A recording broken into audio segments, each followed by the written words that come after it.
Hello Twin Flames, hello Earth signs. Today I'm doing a special edition New Moon in Libra tarot love reading where we're going to focus on how this energy is impacting your signs. So this is going to be for Taurus, Capricorn or Virgo, and this can relate to your Sun, Moon, Rising or Venus position in your natal chart. We're going to take a look how this new moon is affecting you and your twin flame journey, and we're going to get you some guidance. There will be an extended reading for this. I will provide the link below. It will be available on my website, and I will focus there on specific zodiac signs that I've seen. I'm also going to look at the blocks and potential outcome.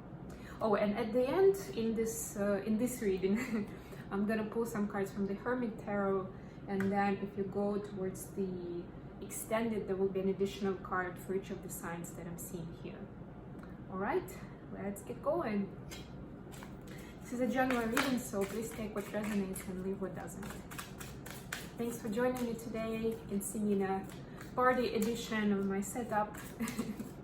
This is an important new moon, and I'm really excited about it actually. New moon is generally about rejuvenation and about starting, fresh leaf, new slate. Libra is also a lot about balance and also about relationships. So this is an awesome opportunity to actually balance out what needs to be balanced. So actually focused on healing old patterns, releasing any stale energy in relationships, and it can be about love relationships, it can be about something else. So I hope you guys have at least one way to manifest what you want, or to do some sort of inner work to prepare for this new slate. In America, where I'm based, the new moon is happening, if I'm not mistaken, 7 a.m. on Wednesday, on October 6th. It could be different for your country, so check it out. There are a lot of apps, and you can just check New Moon in Libra, October 2021. It will give you information for your time zone on when it's coming in. And of course, the trick is to prepare up front, right? That's why I'm doing these readings a little bit ahead of time, so you have a chance to make the most out of this magical time. Okay, so let's see. So this is divine feminine energy, divine masculine, and the connection.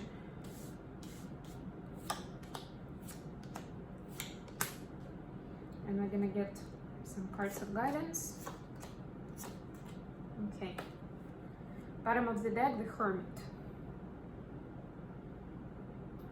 So definitely you can see right away that this is about, you could be dealing with Virgo, another earth sign, but basically this energy is about going within and using this time for focusing on inner world, right? And how we are feeling. If you don't know where to start, think about where you are in life, how you're feeling right now. There are a lot of apps these days also that are checking on you, like, are you feeling okay? How are you feeling? There are different questions and rates. And I know it's a little bit cheesy, but think about it. You don't have to use the app, but take time to think about that for yourself. And if you need some extra questions, extra guidance, of course you can look it up online, or through the app store, whatever access you have to different apps. But the key thing is to do a little bit of self-analysis of what are you happy about in your life, and where you feel you could have more, you could do more, you'd like to see more, something that either you don't give enough energy to, or it's not working out the way that you would want it to, right? And maybe focus for this specific period, focus on those areas. I'm gonna pull a card from the Sacred Traveler deck with the overall guidance. Yeah, I'll start with that actually. Yeah, we've got two cards, we'll take them. And we've got opening to your spiritual source, finding sanctuary. Like I said, surrendering to the journey, release control. Yes, new moon is about releasing control, inclusive. Like, releasing control is one of the things you could be working on in your inner work, right? In your spiritual growth. we like to be in control of what happens in our life and how it happens, right? And we hear so much in the media about taking control of your life, being empowered to, take charge and create your life. It doesn't necessarily mean control though. Like, there is a bit of it's a thin line, right? Some control is good, but it can easily get carried away with it. And I'm talking from my own experience.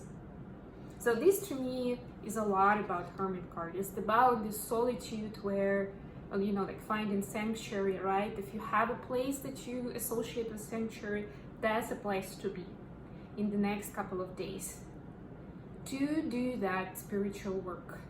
If you have some rituals, some techniques, awesome. That's a way to do it for sure.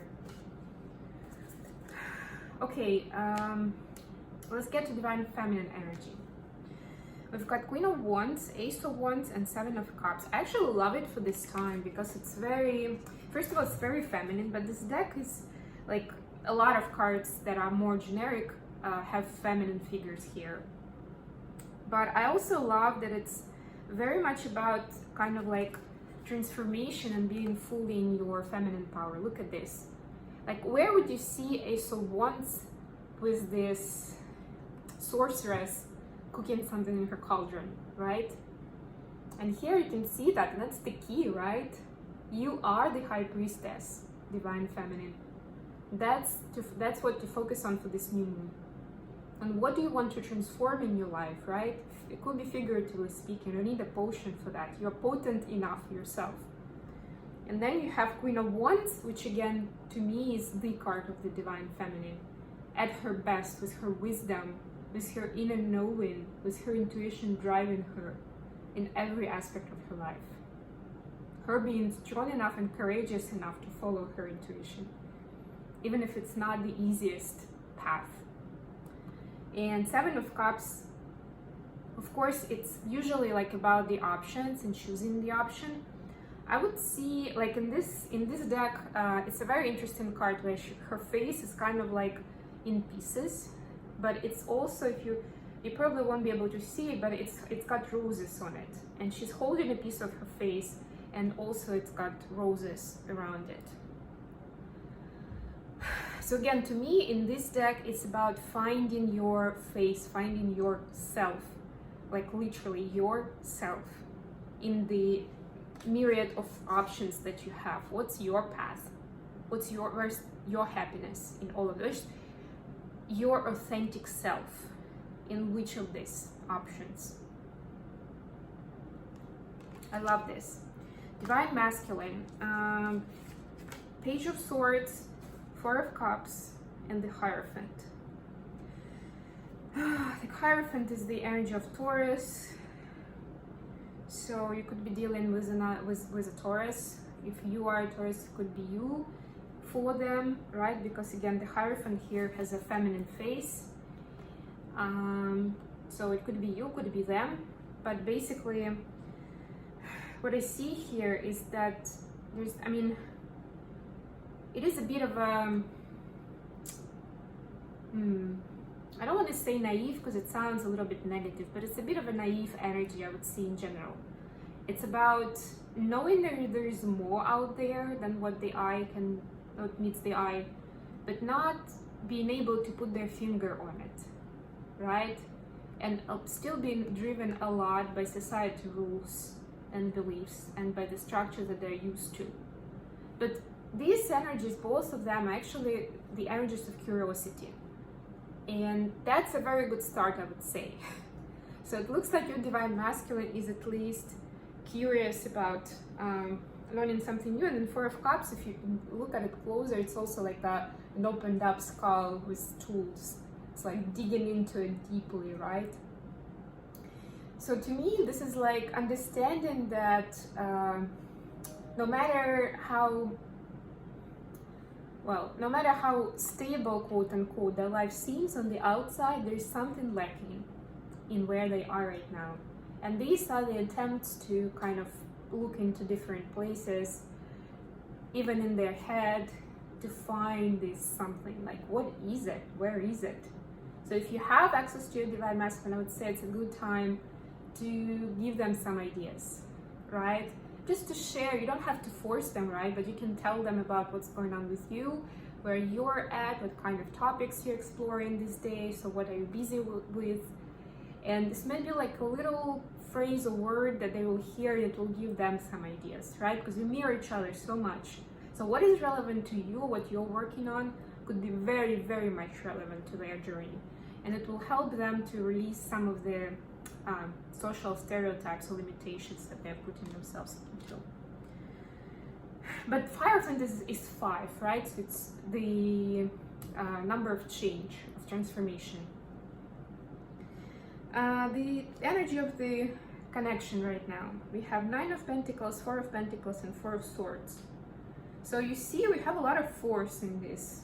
I have 3 of them. Yeah, 3 fours. 4 is like building a foundation. It's building something stable. And that's a great energy. Although not all 4s in tarot are good, but you know, in general, number 4 is a positive one, and you know, relationship wise. So yeah, definitely I'm seeing that each of you is, or both of you are busy with building your financial stability at this time.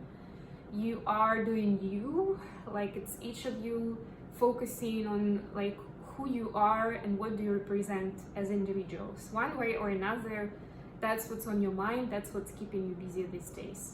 Both of these are earth energies, by the way. So that's what earth signs are good at, right? And you're kind of like, especially if there is certain distress with taking the next step, that leap, whatever it is for each of you, right? That's kind of intuitive area that you're diving into, because that's what you're mostly familiar with if you're an earth sign.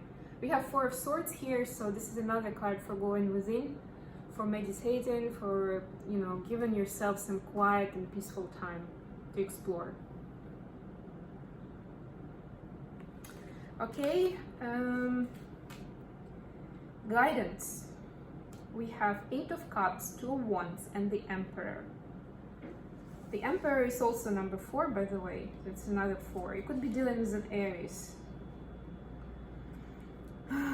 But yeah, basically, yeah, it's about, I was talking about taking charge, but not necessarily being in control, right? So it's that part actually, entirely about that, releasing control, but taking charge. I hope it makes sense, guys. It's really, really important, because you're making choice towards spiritual path and towards what your intuition is telling you. And even if you're talking about divine masculines, right, and for them it may not look like that, but there's still choices that they are presented within life that are more spiritual or less. They are more in line with their mission or less, and they also have their mission. So this is about making the right choice towards the intuition, not towards the appearances. And in this deck, I'm always drawn to this big red dress, and to me it's like trying to, and you see she looks at herself in the mirror and it's a completely different appearance. To me, it speaks a lot about appearances in this deck. So making a choice not towards appearances, what looks good on the paper, but towards your true happiness and your true north, right? Walking away from anything that doesn't serve you anymore.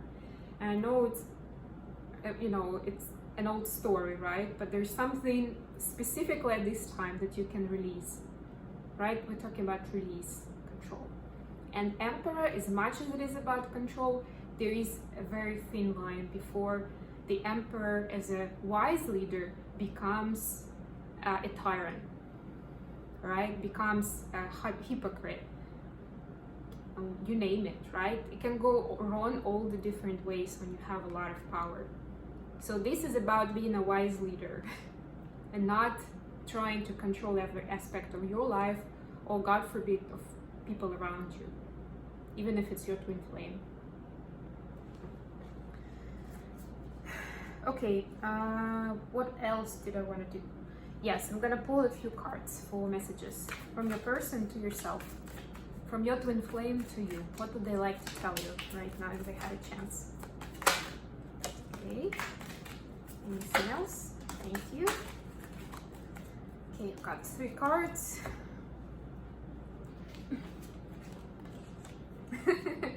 Oh, I love this. 1 more 4, by the way. I need more time. I am ready. That's a full card. And I just wish things were different. Yes, like I was saying, so this is, for the majority of yours, of course, it's from divine masculines to feminines, right? But take it how it is, from a divine counterpart. But we saw with the masculine energy, we saw that energy where everything seems fine on the surface, but it's not as simple. They have this feeling that something is missing. So that's where this comes from. I wish, oops, sorry for that. I wish things were different. I just wish things were different. So they know that their happiness lies in something else, not in what they have in their life right now, even though it looks fine on paper. They're ready to take a leap. This is more, I'm seeing this more about this, their heart space. It's green, right? They're ready for something new. Ta-da! And I need more time. Again, to me, this is more about this transformational time, right? They have 4 of Cups. To me, that's I need more time. Something is transforming. It's cooking in their conscious space. These new ideas and where to go next. How to make it happen, right? How to get from where they are now to where they see themselves, both of you, right? Depending on what stage they're at. Okay, I hope this has been good for you guys. So I'm gonna take a look at the what do you see here? Virgo, Taurus, Aries. See a lot of wands here, so I'm probably gonna take a look at the fire signs. So apart from Aries, I also took Aries, Taurus, Virgo, specific messages for those, and also Sagittarius and Leo. I'm gonna pull a card of the outcome for each of the signs and get some additional messages for each of these.